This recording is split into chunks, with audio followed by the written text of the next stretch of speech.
اور تمام فتنوں کا سبب یہی ہے۔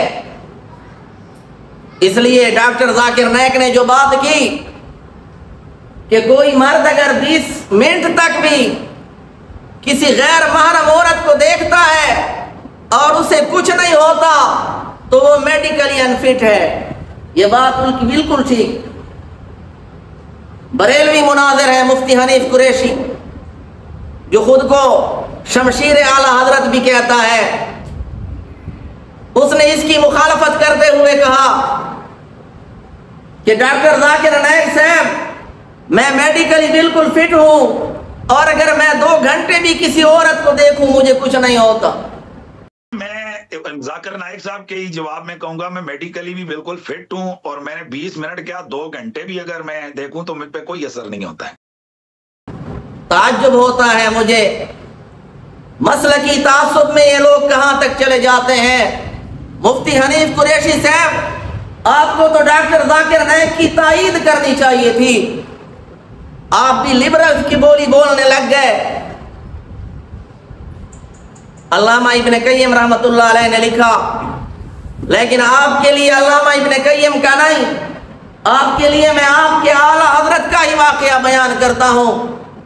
سوانح اعلیٰ حضرت میں موجود ہے کہ اعلیٰ حضرت احمد رضا بریلوی صاحب بچپن کی حالت میں جب ان کی عمر 3 یا 4 سال تھی باہر نکلے، قمیص پہنے ہوئے تھے بغیر شلوار کے۔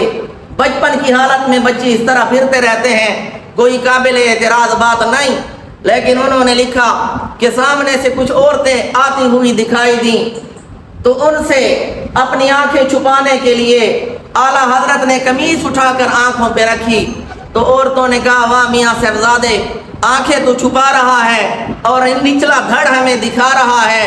تو آپ کے اعلیٰ حضرت احمد رضا بریلوی نے کہا کہ جب نظر بہکتی ہے تو دل بہکتا ہے، جب دل بہکتا ہے تو سطر بہکتا ہے۔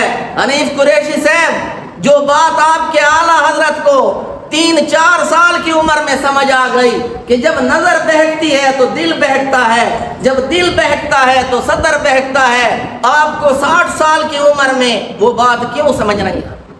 آپ کیوں اس کا انکار کر رہے ہیں؟ یہ تو حقیقی بات ہے۔ اس لیے قرآن مجید نے بد نظری پہ پابندی لگائی، قُلْ لِلْمُؤْمِنِينَ يَغُضُّوا مِنْ أَبْصَارِهِمْ، اے میرے پیغمبر آپ ایمان والے مردوں سے کہہ دیجئے يَغُضُّوا مِنْ أَبْصَارِهِمْ کہ اپنی نگاہیں نیچی رکھیں، وَيَحْفَظُوا فُرُوجَهُمْ اپنی شرمگاہوں کی حفاظت کریں، ذَلِكَ أَزْكَىٰ لَهُمْ